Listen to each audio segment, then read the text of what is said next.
നീതിമാനോ ഇന്ന് 2025 ഡിസംബർ 7 ഞായറാഴ്ച. ചിന്തകൾ യാഥാർത്ഥ്യങ്ങൾ നമ്പർ 2582 ഏവർക്കും സ്നേഹത്തോടെ സ്വാഗതം. ദൈവ തിരുനാമത്തിന് മഹത്വമുണ്ടാകുമാറാട്ടെ. വീണ്ടും ഒരു ഞായറാഴ്ച വന്നു. ക്രിസ്തു ഭക്തർ അവരവരുടെ ദേവാലയങ്ങളിലേക്ക് പോകും. സത്യത്തിൽ ഇന്ന് ഞായറാഴ്ച ക്രിസ്തീയ ദേവാലയങ്ങളിൽ പ്രാർത്ഥനയല്ല, ആരാധനയാണ് നടക്കാറുള്ളത്. അതാണ് നടക്കേണ്ടത്. നമുക്കറിയാമല്ലോ, ദാവീദ് എന്ന് പറഞ്ഞ രാജാവ് അത്ര മാന്യനൊന്നുമായിരുന്നില്ല. ദാവീദ് ചെയ്ത കുറ്റം ഞാൻ ചെയ്തിട്ടില്ല എന്നും പറഞ്ഞ് ഞെളിഞ്ഞു നടക്കുന്ന ധാരാളം പേർ നമ്മുടെ ഇടയിലും ഉണ്ട്. കിട്ടാവുന്ന എല്ലാ വേദികളിലും ദാവീദ് ചെയ്ത പാപങ്ങളുടെ എണ്ണങ്ങൾ എണ്ണി എണ്ണി നാം വിവരിക്കും.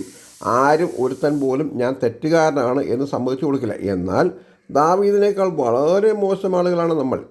ദാവീദ് എത്ര ഹീനകൃത്യം ചെയ്ത ആളാണെങ്കിലും ദൈവം അവനെ ശിക്ഷിച്ചപ്പോൾ ആ ശിക്ഷ അവൻ സ്വീകരിച്ചു, മറുതലിച്ചില്ല. ദൈവം ആഗ്രഹിക്കുന്ന പോലെ അവൻ മാനസാന്തരപ്പെട്ടു. അത് ദൈവം സന്തോഷത്തോടെ സ്വീകരിച്ചു. അതുകൊണ്ട് ദൈവം തന്നെ ദാവീദിനെക്കുറിച്ച് പറഞ്ഞത് അപ്പോസ്തല പ്രവൃത്തികൾ 13:22 ദാവീദിനെ ഇസ്രായേലിന് രാജാവായി വാഴ്ച ദൈവം, ഞാൻ ഇസ്രായേലിയുടെ മകനായ ദാവീദിനെ എനിക്ക് ബോധിച്ച പുരുഷനായി കണ്ടു. അവൻ എൻ്റെ ഹിതമെല്ലാം ചെയ്യും എന്ന് അവനെക്കുറിച്ച് സാക്ഷ്യം പറഞ്ഞു എന്നാണ് വായിക്കുന്നത്. ഈ വാക്യത്തിൻ്റെ അടിസ്ഥാനത്തിൽ നമുക്ക് ഓരോരുത്തർക്കും ദൈവത്തിന് ബോധിച്ചവരായി ജീവിക്കാൻ കഴിയും എന്ന് വ്യക്തമാകുന്നു. കൂടാതെ ദാവീദ് ചെയ്തതുപോലെ നമുക്കും ദൈവത്തിൻ്റെ ഹിതം ചെയ്യാൻ കഴിയും എന്നും മനസ്സിലാക്കാം. സന്ദർഭവശാൽ പറയട്ടെ, ബൈബിൾ എല്ലാ മനുഷ്യരെക്കുറിച്ചും പറയുന്നത് ഇയ്യോബ് 4:17 ഉണ്ട്. മർത്യൻ ദൈവത്തിലും നീതിമാൻ ആകുമോ? നരൻ സൃഷ്ടാവിലും നിർമ്മലനാകുമോ? ഈ രണ്ട് ചോദ്യങ്ങൾക്കും ഉള്ള ഉത്തരം ഇല്ല എന്ന് തന്നെയാണ്.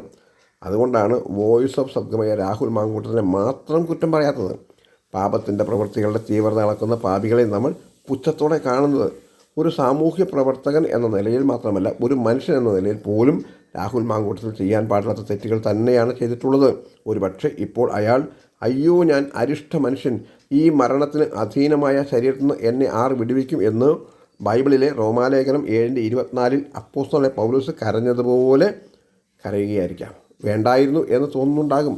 ഒരു MLA എന്ന നിലയിൽ ഞാൻ ചെയ്യാൻ ഇച്ഛിക്കുന്ന നന്മ ചെയ്യുന്നില്ലല്ലോ, ഇച്ഛിക്കാത്ത തിന്മയത്തെ പ്രവർത്തിക്കുന്നത് എന്ന് റോമാലേഖനം 7:19 പറയുന്നത് പോലെ പറഞ്ഞ് വിലപിക്കുന്നുണ്ടായിരിക്കാം, ആർക്കറിയാം.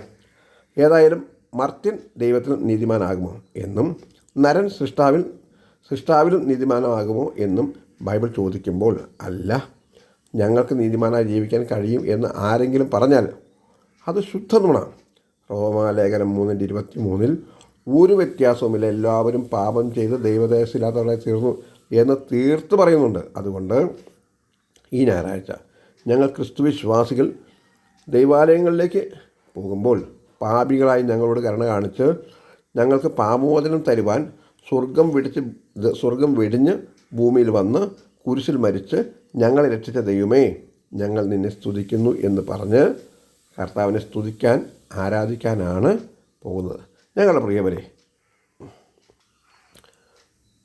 ഇന്ന് ദൈവാലയത്തിൽ പോകുന്നുണ്ടോ?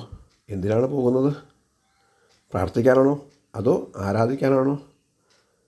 ക്രിസ്തുയേശു പാപികളെ രക്ഷിപ്പാൻ ലോകത്തിൽ വന്നു എന്നുള്ളത് വിശ്വാസിയും എല്ലാവരും അംഗീകരിപ്പാൻ യോഗ്യമായ വചനം തന്നെ എന്ന് തിമോഥെയോസിന് എഴുതിയ 1 ലേഖനം 1:15 പറഞ്ഞ അതേ ശ്ലീഹാ പൗലോസ് പറയുകയാണ്, ആ പാപികളിൽ ഞാൻ ഒന്നാമൻ. ഇതാണ് യഥാർത്ഥ ക്രിസ്തുഭക്തൻ്റെ മനോഭാവം. ഇങ്ങനെയായിരിക്കണം നമ്മുടെ മനോഭാവം.